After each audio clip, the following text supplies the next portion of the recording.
仕事辞めろ。明日も来たらまたボコるからな。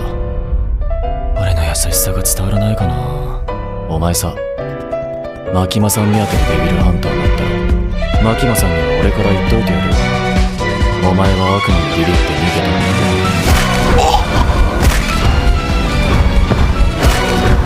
You help me?